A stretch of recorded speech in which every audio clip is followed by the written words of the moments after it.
एक बहुत ही अच्छा कंसेप्ट बताने जा रहा हूँ और बहुत क्रिस्प में बताने जा रहा हूँ, जो कि आपकी 11th केमिस्ट्री के लिए बहुत ज़रूरी है, जिसका नाम है quantum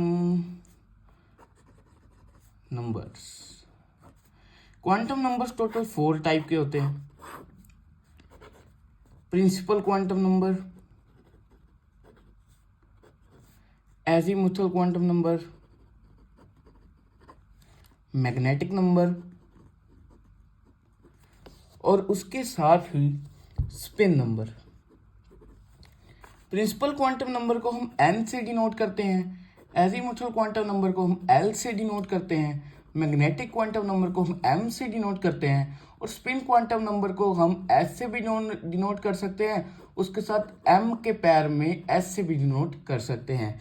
principal quantum number simply हमारे मेन शेल का नंबर है, यानी ऑर्बिट का नंबर है। जो एजीमुथल क्वांटम नंबर है वो हमें सब शेल के बारे में बताता है, हमारे इलेक्ट्रॉन के। जो मैग्नेटिक क्वांटम नंबर है वो हमें ऑर्बिटल के बारे में बताता है। जो स्पिन क्वांटम नंबर है वो हमें अपने इलेक्ट्रॉन के स्पिन के बारे में बताता है।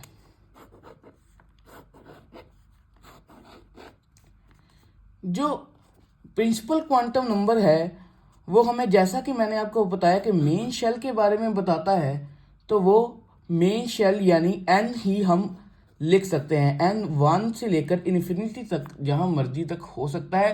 वैसे 118 एलिमेंट्स हैं इस वर्ल्ड में, इसलिए जो लास्ट 118th एलिमेंट का n नंबर होगा मेरे हिसाब से वही मैक्सिमम होगा।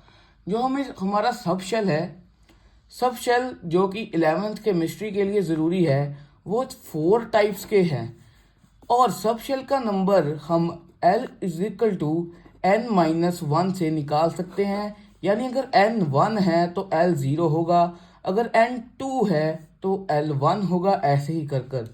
अगर L 0 है तो उसको हम बोलेंगे S सब शेल, अगर L 1 है उसको हम बोलेंगे P सब शेल, अगर L 2 है उसको हम बोलेंगे D सब शेल, अगर L 3 है उसको हम बोलेंगे F सब शेल। ऐसे ही कर ये आगे आगे आगे बढ़ता रहेगा, लेकिन ये 4 बहुत ज़रूरी हैं 11th केमिस्ट्री के लिए।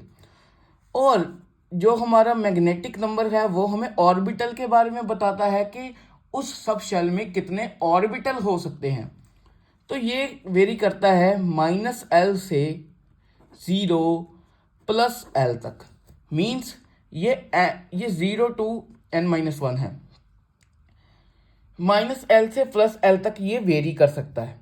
यानी अगर हमारा L 1 है तो इसमें कितने ऑर्बिटल आएंगे? 3। कैसे? -1 0 1। अगर हमारा L 3 है तो इसमें कितने आएंगे? -3 -2 -1 0 1 2 3। टोटल कितने हो गए? 1 2 3 4 5 6 7 8। 1 2 3 4 5 6 7, टोटल 7 हुए। इससे हमें ये पता लगता है कि अगर हमें ऑर्बिटल नंबर निकालना हो तो हमें क्या करना होगा। ऑर्बिटल नंबर निकालने के लिए हमें जो यहाँ पर L है, L को मल्टीप्लाई कर देना है 2 से और उसके अंदर 1 ऐड कर देना है। जैसे कि यहाँ पे ऐसे ही हो रहा है, 3 2 6 और उसके साथ 0 एक आएगा। ये भी आप कर सकते हैं। स्पिन क्वांटम नंबर 2 ही टाइप का होता है, एक है +12, एक है -12। +12 के डिनोशन में हम एक शेल में इसको ऐसे भी लिख सकते हैं और -12 को हम डाउनवर्ड एरो से शो करते हैं।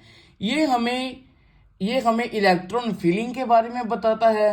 हंस रूल के बारे में भी, हंस रूल में भी यही यूज होता है, पॉली रूल में भी यही यूज होता है, ऑफ रूल में भी यही यूज होता है, क्योंकि इससे हमें पता लगता है कि एक पूरे सब शेल में इलेक्ट्रॉन की कैसे कैसे फिलिंग है। अगर इलेक्ट्रॉन की ऐसे है, ऐसे है, ऐसे है, ऐसे है, तो हम इसको बोलेंगे कि इसका स्पिन क्वांटम नंबर +12 है, इसका +12 है। अगर नेगेटिव है, अगर डाउनवर्ड एरो शो किया गया है तो उसका स्पिन क्वांटम नंबर -12 होगा।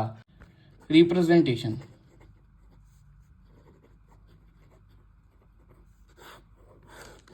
रिप्रेजेंटेशन हम ऐसे कर सकते हैं, n L उसके ऊपर नंबर ऑफ इलेक्ट्रॉन्स।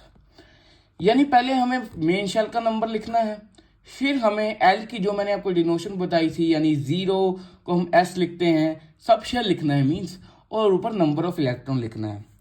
जैसे हम लिख सकते हैं 1s, इसका मतलब n 1 है और L 0 है और इलेक्ट्रॉन उसके अंदर कोई भी नहीं है। हम ऐसे भी लिख सकते हैं 1p 2p 1, यानी इसका n वैल्यू कितना है, n वैल्यू इसकी 2 है, p यानी L वैल्यू कितनी है इसकी, L वैल्यू इसकी 1 है और ये इसका इलेक्ट्रॉन नंबर है। ऐसे कर कर हम रिप्रेजेंट कर सकते हैं। तो यही था इस वीडियो के बारे में। आई होप आपको अच्छे से समझ आ गया होगा।